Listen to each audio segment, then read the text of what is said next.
राम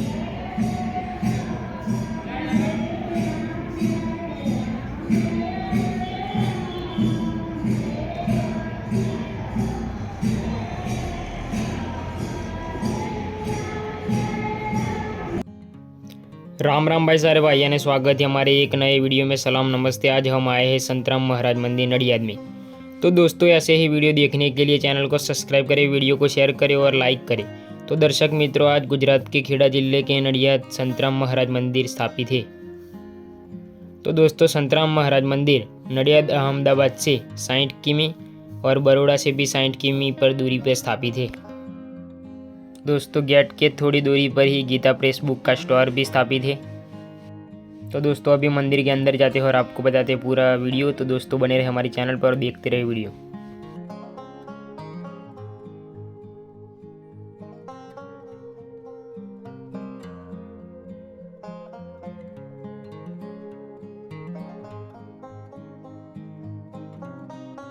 तो दोस्तों ये है मंदिर के अंदर जाने का द्वार। तो दर्शक मित्रों, इतिहास असली संतराम महाराज अवधूत श्रेणी के संत थे।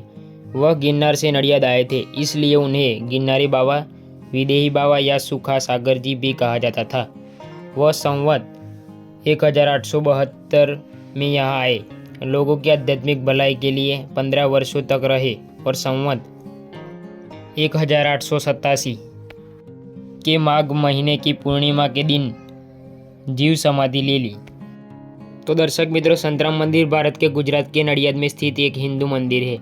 यह संतराम महाराज संगठन द्वारा चलाया जाता है, जो गुजरात में एक हिंदू धार्मिक व्यक्ति से प्रेरित है।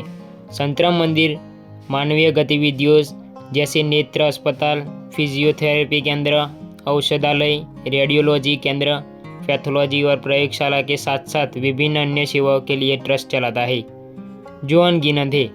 यह विभिन्न सांस्कृतिक और सामाजिक गतिविधियाँ भी संचालित करता है। अन्य संतराम मंदिर वडोदरा, करमसद, पदरा, कोयली, उमरेठ, राघू, कलेसर, पाचेगाम, चकलासी, सोजित्रा और वरद में स्थित है और कई अन्य स्थानों पर इसकी पादुका है, जैसे रनिया, नरसंडा, सरसावनी, सालून, पिपला, गलिंद्रा और कई अन्य स्थान।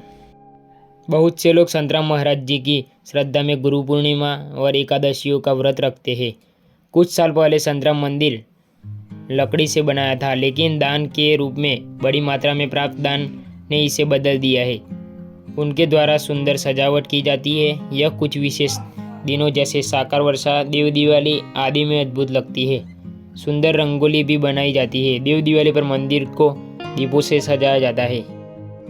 तो दोस्तों संतराम मंदिर के महंत रामदास महाराज ने तड़के ऋषि स्नान कर माता सरस्वती की पूजा अर्चना की और भक्तों को आशीर्वाद दिया। इसके बाद शुरू हुआ बेर उछालने का सिलसिला, जो दिन भर चला। पौषी पूर्णिमा के चलते तड़के से ही मंदिर में भक्तों का उमड़ना शुरू हो गया। दूसरी ओर मंदिर परिसर में बाहर बेर बेचने वालों ने भी एक दिन के लिए डेरा डाल लिया था। उछलते बेरों को लपकने के लिए भक्तों में उत्साह देखने को मिला। बेर उछालने के पीछे यह मान्यता है कि पौराणिक कथाओं के अनुसार करीब 240 वर्षों से चली आ रही है। बेर उछालने की परंपरा के पीछे मान्यता है कि मंदिर में बेर चढ़ाने की मन्नत मांगने से बालक बोलने लग जाता है। मंदिर के महंत रामदास महाराज के अनुसार वर्षों पूर्व संतराम महाराज सदैव इस मंदिर में विराजते थे। उस समय मोटा नारायण देव मंदिर के पुजारी एक बार उनके पास आए और बोले कि 5 वर्षीय पुत्र बोलता नहीं है। संतराम महाराज ने कहा कि आप सिर्फ बेर चढ़ाने की मन्नत रख लो और बालक बोलने लग जाएगा। पुजारी ने मन्नत रखी तो कुछ दिनों बाद ही बालक बोलने लग गया और तभी से मंदिर में बेर उछालने की मन्नत शुरू हो गई।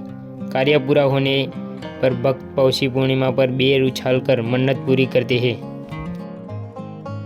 तो दोस्तों संतराम महाराज मंदिर का इतिहास कुछ ऐसा था।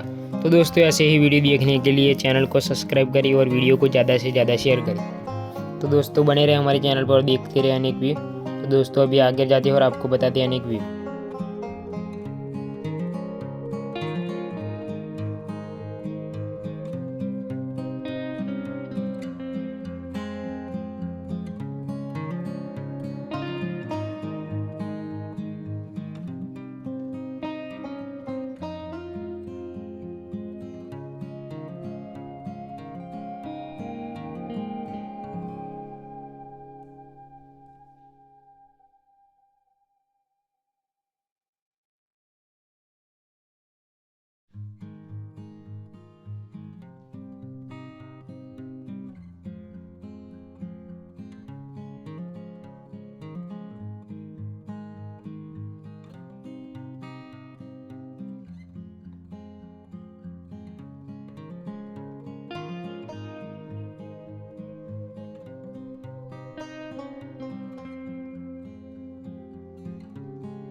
तो दोस्तों पूरा वीडियो देखने के लिए आपका खूब खूब धन्यवाद और खूब खूब आभार व्यक्त करता हूँ। तो दोस्तों वीडियो को ज़्यादा से ज़्यादा शेयर करें और ऐसे ही वीडियो देखने के लिए चैनल को सब्सक्राइब करें।